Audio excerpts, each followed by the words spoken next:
Documento 95. Os ensinamentos de Melquisedeque no Levante. Do mesmo modo que a Índia deu origem a muitas religiões e filosofias da Ásia Oriental, também o Levante foi o berço das fés do mundo ocidental. Os missionários de Salem espalharam-se por todo o sudoeste da Ásia, pela Palestina, Mesopotâmia, Egito, Irã e Arábia, proclamando, em toda parte, as boas novas do Evangelho de Maquiventa Melquisedeque. Em algumas dessas terras os seus ensinamentos deram fruto, nas outras obtiveram êxitos variáveis. Algumas vezes, os seus fracassos foram devidos à falta de sabedoria, outras, a circunstâncias além do seu controle. 1. A religião de Salem na Mesopotâmia. Por volta de 2000 a.C., as religiões da Mesopotâmia estavam quase inteiramente perdidas dos ensinamentos dos setitas e sob uma ampla influência das crenças primitivas de dois grupos de invasores, o dos semitas beduínos, que se haviam infiltrado, vindos do deserto ocidental, e o dos cavaleiros bárbaros, que haviam descido do norte. Contudo, o costume dos primeiros povos adamitas de honrar o sétimo dia da semana nunca desapareceu completamente na Mesopotâmia. Apenas durante a era de Melquisedeque,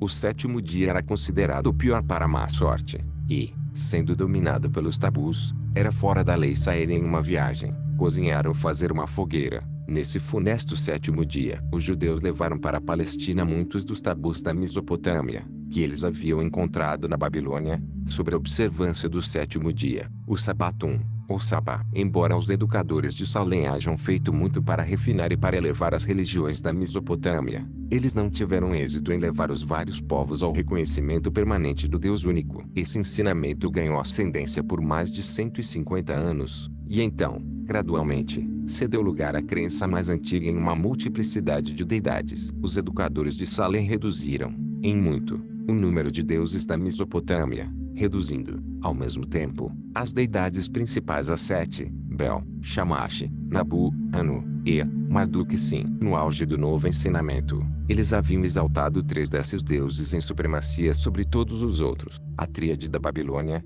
Bel, Ea e Anu, deuses da terra, do mar e do céu. Outras tríades ainda surgiram em localidades diferentes, todas remanescentes dos ensinamentos dos Anditas e dos Sumérios sobre a Trindade, baseadas na crença dos Salemitas na insígnia dos 3 círculos de Melquisedeque. Os educadores de Salem nunca superaram totalmente a popularidade de estar, amando os deuses e o espírito da fertilidade sexual. Muito fizeram para refinar a adoração dessa deusa, mas os babilônios e os seus vizinhos nunca haviam abandonado completamente as suas formas disfarçadas de culto do sexo. Havia se tornado uma prática universal em toda a Mesopotâmia, que todas as mulheres submeter-se-iam ao menos uma vez, na sua juventude, ao abraço de estranhos. Isso era considerado uma devoção requerida por estar, e acreditava-se que a fertilidade dependia muito desse sacrifício sexual. O progresso inicial do ensinamento de Melquisedeque foi altamente gratificante, até que Nabodad, o líder da escola em Quiche, decidiu realizar um ataque organizado às práticas prevalecentes de prostituição nos templos. Os missionários de Salem, no entanto, viam fracassarem os seus esforços para fazer essa reforma social e, nos destroços desse fracasso, os mais importantes de todos os seus ensinamentos espirituais e filosóficos também caíram derrotados. Essa derrota do Evangelho de Salem foi seguida, imediatamente, de um grande aumento do culto de Estar, um ritual que já havia invadido a Palestina, sob o nome de Ashtoreth, o Egito, sob o de Ísis, a Grécia, sob o de Afrodite, e as tribos do norte, sob o nome de Astarte. E foi em consequência desse recrudescimento da adoração de Estar que os sacerdotes babilônios voltaram novamente a sondar as estrelas. A astrologia experimentou o seu grande renascimento na Mesopotâmia. A leitura da sorte voltou à voga aí. Durante séculos, o sacerdócio deteriorou-se cada vez mais. Melquisedeque havia prevenido os seus seguidores para que ensinassem sobre um único Deus, o Pai e Criador de tudo, e para que pregassem apenas o evangelho do favorecimento divino, por intermédio exclusivamente da fé. Todavia, frequentemente, foi um erro dos instrutores da nova verdade tentar ir muito adiante e suplantar a lenta evolução pela revolução súbita. Os missionários de Melquisedeque na Mesopotâmia elevaram o padrão moral a um ponto alto demais para o povo. Eles foram longe demais, e a sua nobre causa foi derrotada. Eles tinham por missão pregar um evangelho definido, proclamar a verdade da realidade do Pai universal, mas eles enredaram-se na causa aparentemente meritória de reformar os costumes e, assim, a sua grande missão desviou-se e perdeu-se na frustração e no esquecimento. Em apenas uma geração, A sede de Salem que chegou ao fim, e a divulgação da crença em um único Deus cessou virtualmente em toda a Mesopotâmia. No entanto, os remanescentes das escolas de Salem sobreviveram. Pequenos grupos espalhados aqui e ali continuaram a sua crença no Criador único e lutaram contra a idolatria e a imoralidade dos sacerdotes da Mesopotâmia. Foram os missionários de Salem, do período seguinte à rejeição dos seus ensinamentos, que escreveram muitos dos salmos do Antigo Testamento, inscrevendo-os na pedra, onde posteriormente os sacerdotes hebreus os encontraram, durante o seu cativeiro, e incorporaram subsequentemente a coleção de hinos atribuídos a autores judeus. Esses belos salmos da Babilônia não estavam escritos nos templos de Bel-Marduk, foram um trabalho dos descendentes dos primeiros missionários de Salem e se constituíam em um contraste violento com os conglomerados de magia dos sacerdotes babilônios. O livro de Jó é um reflexo bastante bom dos ensinamentos da escola de Salem em Kishi em toda a Mesopotâmia. Boa parte da cultura religiosa da Mesopotâmia encontrou seu caminho para a literatura e para a liturgia hebraica por meio dos trabalhos de Amenemoped e Knatum. No Egito, os egípcios preservaram, de um modo notável, os ensinamentos sobre as obrigações sociais, derivados dos primeiros anditas mesopotâmicos, e perdidos, de um modo tão amplo, pelos babilônios posteriores que ocuparam o Vale do Eufrates. 2. A religião egípcia primitiva. Os ensinamentos originais de Melquisedeque realmente tiveram sua raiz mais profunda no Egito, de onde se espalharam, posteriormente, para a Europa. A religião evolucionária do Vale do Nilo foi periodicamente reforçada pela chegada de linhagens superiores dos povos nuditas, adamitas e, mais tarde, dos povos anditas do Vale do Eufrates. De tempos em tempos, muitos dos administradores civis egípcios foram sumérios. Do mesmo modo que a Índia, naquela época, abrigava a mais elevada mistura das raças do mundo, o Egito cultivava o tipo de filosofia religiosa mais amplamente amalgamada que podia ser encontrada em Urântia, e, do Vale do Nilo, ela espalhou-se para muitas partes do mundo. Os judeus receberam dos babilônios grande parte das suas ideias sobre a criação do mundo, mas eles apropriaram-se do conceito da providência divina, tomando dos egípcios. Eram políticas e morais, mais do que filosóficas ou religiosas, as tendências que tornaram o Egito mais do que a Mesopotâmia favorável ao ensinamento de Salem. Cada líder tribal no Egito, após lutar para conquistar o trono, buscava perpetuar a sua dinastia proclamando seu deus tribal como a deidade original criadora de todos os outros deuses. Desse modo, os egípcios acostumaram-se gradativamente com a ideia de um superdeus, que era um degrau para a doutrina de uma deidade criadora universal. A ideia do monoteísmo oscilou para frente e para trás. No Egito, durante muitos séculos, a crença em um único Deus sempre ganhando terreno, mas nunca dominando inteiramente os conceitos em evolução do politeísmo. Durante idades, os povos egípcios haviam sido dados à adoração de deuses da natureza, mais particularmente, cada uma das cerca de 40 tribos separadas tinha um grupo especial de deuses, uma adorando o touro, outra, o leão, uma terceira, o carneiro, e assim por diante. Anteriormente ainda, eles formavam tribos totêmicas, muito semelhantes às dos ameríndios. Com o tempo, os egípcios observaram que, colocados nas sepulturas sem tijolos, os corpos se conservavam, embalsamados, pela ação da areia impregnada de soda, enquanto os que eram enterrados em sepulturas de tijolos degradavam-se. Tais observações conduziram aos experimentos que resultaram na prática posterior de embalsamar os mortos. Os egípcios acreditavam que a conservação do corpo facilitava a passagem de alguém para a vida futura, para que o indivíduo pudesse ser identificado, com maior propriedade, no futuro distante, depois da decadência do corpo. Eles colocavam uma estátua funerária na tumba, junto com o corpo, esculpindo o morto no esquife. A confecção dessas estátuas mortuárias levou a arte egípcia a um grande desenvolvimento. Durante séculos, os egípcios colocaram a sua fé nas tumbas como uma salvaguarda do corpo, para uma consequente sobrevivência agradável depois da morte. A posterior evolução das práticas da magia, ainda que estas fossem um peso para a vida, desde o berço até o túmulo, de um modo muito eficaz liberou-os da religião das tumbas. Os sacerdotes fariam inscrições nos ataúdes com textos mágicos que se acreditava serem a proteção contra um homem ter o próprio coração roubado, no mundo inferior. Em breve, foi feita uma coleção de diversos desses textos mágicos e conservada como o Livro dos Mortos. No Vale do Nilo, porém, o ritual de magia envolveu-se logo com os reinos da consciência e do caráter, em um grau não muitas vezes alcançado pelos rituais daqueles dias, e, subsequentemente, dependia-se desses ideais morais e éticos, mais do que de túmulos elaborados, para se conseguir a salvação. As superstições daqueles tempos são bem ilustradas pela crença geral na eficácia da saliva como um agente curativo, uma ideia que teve a sua origem no Egito e que se espalhou dali para a Arábia e a Mesopotâmia. Na legendária batalha contra Sete, o jovem deus Horus perdeu o seu olho, mas, depois que Sete foi vencido, esse olho foi restaurado pelo sábio deus Tote, que cuspiu sobre a ferida, curando-a. Os egípcios acreditaram durante muito tempo que as estrelas cintilantes no céu noturno representavam a sobrevivência das almas dos mortos merecedores. Quanto a outros sobreviventes, eles acreditavam serem absorvidos pelo sol. Durante um certo período, a veneração ao sol transformou-se em uma espécie de adoração aos ancestrais. A passagem inclinada na entrada da grande pirâmide apontava diretamente para a estrela polar, de modo que a alma do rei, quando emergisse da tumba, poderia ir diretamente para as constelações estacionárias e estabelecidas das estrelas fixas, a suposta morada dos reis. Quando os raios oblíquos do sol foram observados penetrando a terra por uma abertura nas nuvens, acreditou-se que eles indicavam o abaixamento de uma escada celeste pela qual o rei e outras almas justas poderiam ascender. O rei Pepi fez o seu resplendor abaixar-se, como uma escada a seus pés, por onde ascender até a sua mãe. Quando Melquisedeque surgiu na carne, os egípcios tinham uma religião muito superior àquela dos povos vizinhos. Eles acreditavam que uma alma desincorporada, se propriamente equipada de fórmulas mágicas, poderia escapar dos maus espíritos que interferiam no seu caminho e continuar adiante até a sala de julgamento de Osíris,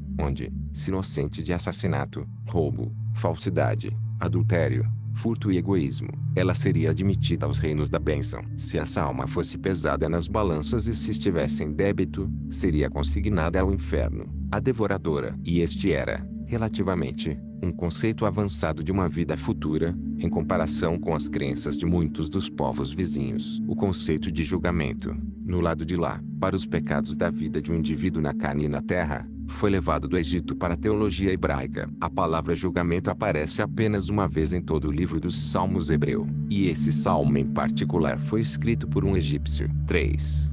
A evolução dos conceitos morais. Embora a cultura e a religião do Egito se derivassem principalmente da Mesopotâmia andita e ainda que se houvessem transmitido amplamente às civilizações subsequentes, por intermédio dos hebreus e dos gregos, uma grande parte, imensa mesmo, do idealismo social e ético dos egípcios surgiu no Vale do Nilo, como um desenvolvimento puramente evolucionário. Não obstante a origem da importação de grande parte da verdade e da cultura ser andita, no Egito, um volume maior de cultura moral evoluiu mais por meio do desenvolvimento puramente humano, do que o fez, por técnicas naturais semelhantes, em qualquer outra área circunscrita. Antes da outorga de Michael, a evolução moral não é totalmente dependente da revelação. Os conceitos morais elevados podem derivar da própria experiência humana. O homem pode desenvolver até valores espirituais e conseguir o discernimento cósmico por meio da sua vida experiencial pessoal, porque um espírito divino reside nele. Tais evoluções naturais da consciência e do caráter também foram incrementadas pela chegada periódica de instrutores da verdade, nos tempos antigos, desde o segundo Éden e, mais tarde, a partir da sede de Melquisedeque em Salém. Milhares de anos antes de o Evangelho de Salém penetrar no Egito, os seus líderes morais ensinaram que se devia agir com justiça, com equanimidade, evitando a avareza. 3.000 anos antes que fossem elaboradas as escrituras dos hebreus, a máxima dos egípcios era: amadurecido é o homem que tem por modelo a retidão e que caminha de acordo com ela. Eles ensinavam a doçura, a moderação, a discrição. A mensagem de um dos grandes instrutores dessa época foi: age com retidão e trata justamente a todos. A tríade egípcia dessa idade era a verdadeira justiça e a retidão. De todas as religiões puramente humanas de Urântia, nenhuma jamais ultrapassou os ideais sociais e a grandeza moral desse humanismo de outrora do Vale do Nilo. No solo dessas ideias éticas e ideais morais em evolução, as doutrinas sobreviventes da religião de Salém floresceram. Os conceitos do bem e do mal encontraram pronta resposta nos corações de um povo que acreditava que a vida é dada ao pacífico e a morte ao culpado. O pacífico é aquele que faz coisas que são amadas, e o culpado é aquele que faz o que é odiado. Durante séculos, os habitantes do Vale do Nilo haviam vivido sob esses padrões éticos e morais emergentes, antes que alimentassem os conceitos posteriores do certo e do errado, do bom e do mal. O Egito era intelectual e moral, mas não tanto espiritual. Em 6.000 anos, apenas 4 grandes profetas surgiram entre os egípcios. A Amenemope eles seguiram durante uma temporada. Alquiban, eles assassinaram. A Iknatum, eles não aceitaram senão de coração fechado e por uma curta geração. A Moisés, eles rejeitaram. Novamente, foram mais políticas do que religiosas as circunstâncias que tornaram fácil para Abraão e, mais tarde, para José exercerem uma grande influência sobre todo o Egito, em nome dos ensinamentos de um único Deus, vindos de Salém. Quando, porém, os missionários de Salém entraram no Egito pela primeira vez, eles encontraram essa cultura de evolução altamente ética misturada aos padrões morais modificados dos imigrantes da Mesopotâmia. Esses instrutores iniciais do Vale do Nilo foram os primeiros a proclamar a consciência como um mandado de Deus, a voz da deidade. 4. Os ensinamentos de Amenemope. No devido tempo, cresceu no Egito um mestre chamado por muitos de Filho do Homem e, por outros, de Amenemope. Esse vidente exaltou a consciência até o seu mais elevado pináculo, a ponto de fazer dela o árbitro entre o certo e o errado. Ensinou a punição para o pecado e proclamou a salvação mediante o chamamento da deidade solar. Amenemope ensinou que a riqueza e a fortuna eram dádivas de Deus, e este conceito coloriu profundamente a filosofia dos hebreus, que surgiria mais tarde. Esse nobre instrutor acreditava que a consciência de Deus era o fator determinante em toda a conduta, que cada momento deveria ser vivido na compreensão da presença de Deus e na responsabilidade para com Ele. Os ensinamentos desse sábio foram subsequentemente traduzidos para o hebraico e transformaram-se no livro sagrado daquele povo muito antes que o Antigo Testamento fosse reduzido a palavras escritas. A pregação principal desse bom homem tinha a ver com a instrução do seu filho na probidade e na honestidade, quando em posições governamentais de confiança, e esses nobres sentimentos de muito tempo atrás honrariam qualquer estadista moderno. Esse homem sábio do Nilo ensinou que as riquezas criam asas e voam, que todas as coisas terrenas são evanescentes. A sua grande prece era para que fosse salvo do medo. Ele exortou a todos para que fugissem das palavras dos homens, indo para os atos de Deus. Em resumo, ele ensinou: o homem propõe, mas Deus dispõe. Os seus ensinamentos, traduzidos para o hebraico, determinaram a filosofia do livro de Provérbios do Antigo Testamento. Traduzidos para o grego, eles deram cor a toda a filosofia religiosa helênica subsequente. O filósofo alexandrino Filo, de dias posteriores, possuía uma cópia do livro da sabedoria. Amenemope trabalhou para conservar a ética da evolução e a moral da revelação e, nos seus escritos, passou-as tanto aos hebreus quanto aos gregos. Ele não foi o maior dos mestres religiosos dessa época, mas foi o mais influente, no sentido de colorir posteriormente o pensamento de 2 elos vitais para o crescimento da civilização ocidental: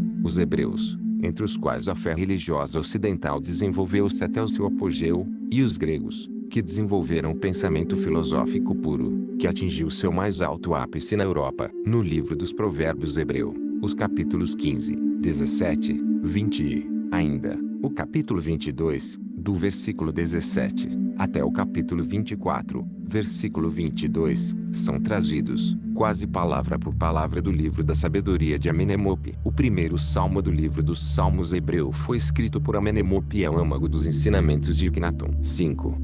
O notável Iknatum. Os ensinamentos de Amenemope aos poucos estavam perdendo a sua atuação sobre a mente egípcia, quando, por intermédio da influência de um médico egípcio salemita, uma mulher da família real adotou os ensinamentos de Melquisedeque. Essa mulher convenceu o seu filho, Iknatum, faraó do Egito, a aceitar essas doutrinas de um Deus único. Desde o desaparecimento de Melquisedeque na carne, nenhum ser humano, até aquele tempo, possuía uma concepção tão espantosamente clara da religião revelada de Salém quanto Iknatum. Sob certos aspectos, esse jovem rei egípcio é uma das pessoas mais notáveis da história humana. Durante essa época de depressão espiritual crescente na Mesopotâmia, ele conservou viva a doutrina de El Elyon, o único Deus, no Egito, mantendo assim o canal filosófico monoteísta, e isso foi vital para o suporte religioso da então futura auto-outorga de Michael. E foi em reconhecimento a essa bravura, entre outras razões, que o Jesus criança foi levado para o Egito, onde alguns dos sucessores espirituais de Iknatum o viram, sabendo compreender, em uma certa medida, algumas etapas da sua missão divina durante Moisés. A maior figura que surgiu entre Melquisedeque e Jesus, foi uma dádiva conjunta ao mundo da raça hebraica e da família real egípcia. E houvesse Iknatum possuído a versatilidade e a habilidade de Moisés, houvesse ele manifestado um gênio político à altura da sua surpreendente liderança religiosa, e o Egito se teria transformado na grande nação monoteísta daquela idade. E se isso houvesse acontecido, é bem possível que Jesus pudesse ter vivido a maior parte da sua vida mortal no Egito. Nunca, em toda a história, qualquer rei conseguiu metodicamente levar uma nação inteira do politeísmo ao monoteísmo, como fez este extraordinário Ecnaton. Com uma determinação espantosa, esse jovem governante rompeu com o passado, mudou seu nome, abandonou a sua capital, construiu uma cidade inteiramente nova e criou uma nova arte e uma nova literatura para todo um povo. Mas ele andou depressa demais, ele construiu demais, mais do que podiam suportar, quando ele fosse embora. E de novo, ele fracassou em prover a estabilidade material e a prosperidade do seu povo, o qual reagiu desfavoravelmente contra os seus ensinamentos religiosos, quando as ondas subsequentes de adversidade e de opressão abateram-se sobre os egípcios. Tivesse esse homem de visão surpreendentemente clara, e extraordinariamente concentrado em um único propósito, a sagacidade política de Moisés, e teria ele mudado toda a história da evolução da religião e da revelação da verdade no mundo ocidental. Durante a sua vida, ele foi capaz de refrear as atividades dos sacerdotes, dos quais ele desacreditava em geral, mas eles mantiveram os seus cultos secretamente e se lançaram à ação tão logo o jovem rei faleceu, deixando o poder, e então não tardaram em atribuir todos os problemas subsequentes do Egito ao estabelecimento do monoteísmo durante o seu reino. Ecnaton procurou, muito sabiamente, estabelecer o monoteísmo sob a aparência do Deus Sol. Essa decisão de colocar a adoração do Pai Universal abrangendo todos os deuses na adoração do Sol deveu-se ao conselho do médico salemita. Ecnaton pegou as doutrinas generalizadas da crença então existente em Atum,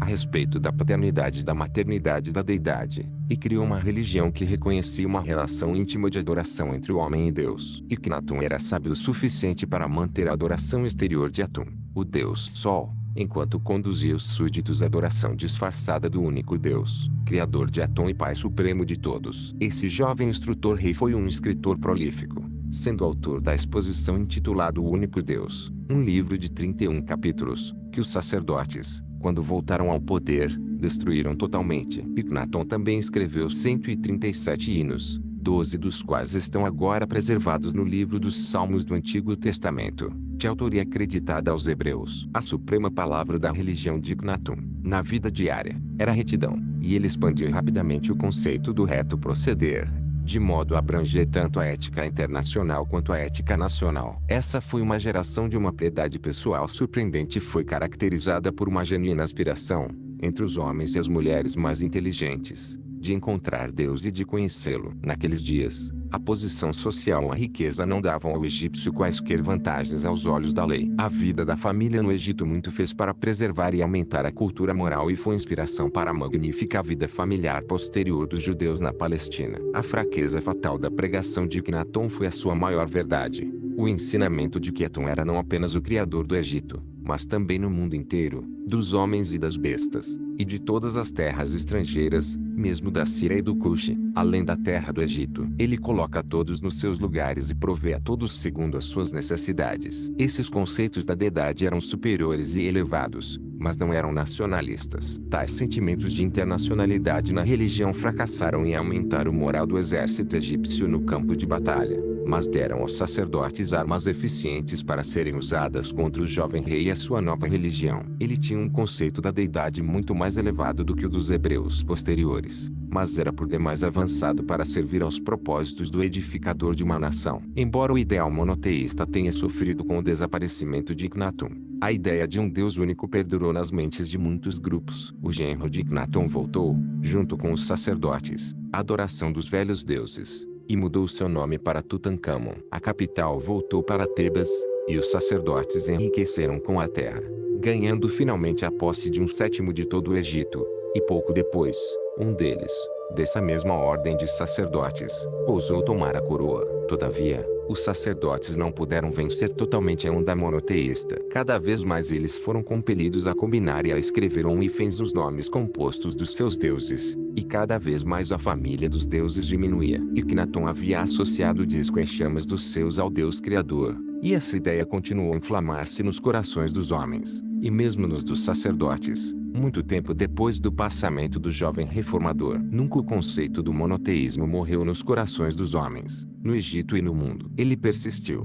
mesmo, até a chegada do Filho Criador daquele mesmo Pai Divino, o Deus único, a quem Ecnaton havia proclamado com tanto zelo para a adoração de todo o Egito. A fragilidade da doutrina de Ecnaton repousa no fato de que ele propôs uma religião tão avançada que apenas os egípcios bem educados poderiam compreender totalmente os seus ensinamentos. A massa dos trabalhadores da agricultura nunca realmente alcançou os seus ensinamentos e estava, por isso, pronta para retornar, com os sacerdotes, à adoração antiga de Ísis e de seu consorte Osíris, que se supunha haver miraculosamente ressuscitado de uma morte cruel nas mãos de Sete, o deus da escuridão e do pecado. O ensinamento da imortalidade de todos os homens era por demais avançado para os egípcios. Apenas aos reis e aos ricos era prometida uma ressurreição. Por isso, eles embalsamavam e conservavam tão cuidadosamente os seus corpos em tumbas, para o dia do julgamento. Contudo, a democracia da salvação e da ressurreição ensinada por Ecnaton finalmente prevaleceu, em uma extensão tal que os egípcios, mais tarde, acreditaram na sobrevivência até de animais irracionais. Embora o esforço desse governante egípcio para impor a adoração de um único Deus ao seu povo pareça haver fracassado, deve ficar registrado que as repercussões do seu trabalho perduraram por séculos, tanto na Palestina como na Grécia, e que o Egito tornou-se, assim, o agente da transmissão da cultura evolucionária combinada do Nilo e da religião reveladora do Eufrates, para todos os povos ulteriores do Ocidente. A glória dessa grande era de desenvolvimento moral e de crescimento espiritual, no Vale do Nilo, estava em vias de um rápido desaparecimento, na época em que a vida nacional dos hebreus estava começando, e, em consequência da sua permanência no Egito, esses beduínos levaram consigo grande parte desses ensinamentos e perpetuaram grande parte da doutrina de Ecnaton na religião da sua rasca. 6. As doutrinas de Salém no Irã da Palestina. Alguns dos missionários melquisedequeis atravessaram a Mesopotâmia e o grande planalto iraniano. Por mais de 500 anos, os instrutores de Salém progrediram no Irã, e toda a nação estava se voltando para a religião Melquisedeque, quando uma mudança de governantes precipitou uma perseguição amarga que praticamente acabou com os ensinamentos monoteístas do culto de Salém. A doutrina da aliança com Abraão estava virtualmente extinta na Pérsia, quando, naquele grande século de renascimento moral, o sexto a.C., Zoroastro apareceu para reviver a chama quase extinta dos ensinamentos de Salém. Esse fundador de uma nova religião foi um jovem viril e aventureiro que, na sua primeira peregrinação a Ur, na Mesopotâmia, havia aprendido sobre as tradições da rebelião de Caligástia e de Lúcifer, bem como sobre muitas outras tradições, havendo todas estas exercido um forte apelo sobre sua natureza religiosa. E assim, como resultado de um sonho, enquanto estava em Ur, ele estabeleceu o programa de retornar à sua casa ao norte e de realizar a remodelação da religião do seu povo. Ele havia assimilado a ideia hebraica de um Deus de justiça,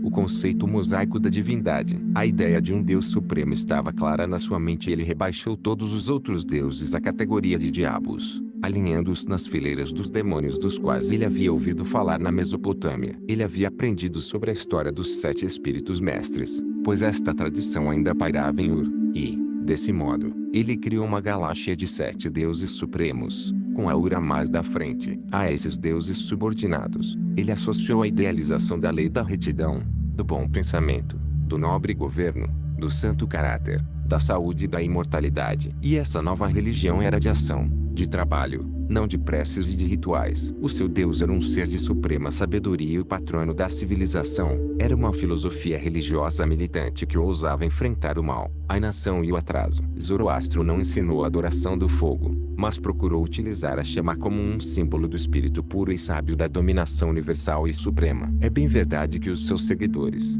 posteriormente, não apenas reverenciaram esse fogo simbólico, mas adoraram-no, finalmente. Com a conversão de um príncipe iraniano, essa nova religião espalhou-se por meio da espada. E Zoroastro heroicamente morreu guerreando em batalha por tudo aquilo em que ele acreditava ser a verdade do Senhor da Luz. O zoroastrismo é o único credo urantiano que perpetua os ensinamentos dalamatianos e edênicos sobre os 7 espíritos mestres. Embora haja fracassado em fazer com que o conceito da Trindade evoluísse, de um certo modo, aproximou-se do conceito de Deus, o sétuplo. O zoroastrismo original não era um dualismo puro, Embora os ensinamentos iniciais pintassem o mal como uma coordenada temporal da bondade, estava ele submerso definitivamente na eternidade da realidade última do bem. Apenas em tempos posteriores é que a crença de que o mal e o bem lutavam em termos iguais ganhou crédito. As tradições judaicas do céu e do inferno, e a doutrina dos demônios, do modo como é registrada nas escrituras hebraicas, ainda que fundada em tradições correntes de Lúcifer e de Caligástia,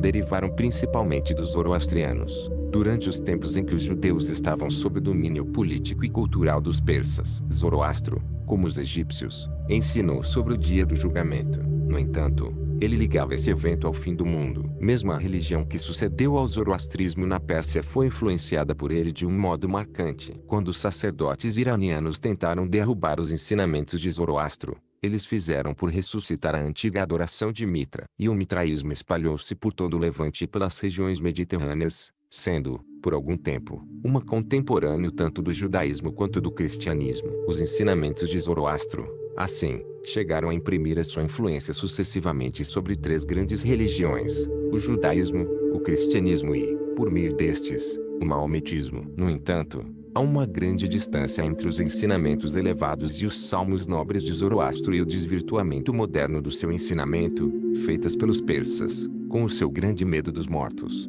somado ao seu gosto das crenças nos sofismas, nos quais Zoroastro jamais se deteve sequer para considerar. Este grande homem foi um dos daquele grupo único que surgiu no sexto século a.C. e que impediu que a luz de Salem fosse total e finalmente extinta, pois ela brilhava parcamente demais para mostrar ao homem, no seu mundo obscurecido, o caminho da luz que leva à vida eterna. 7.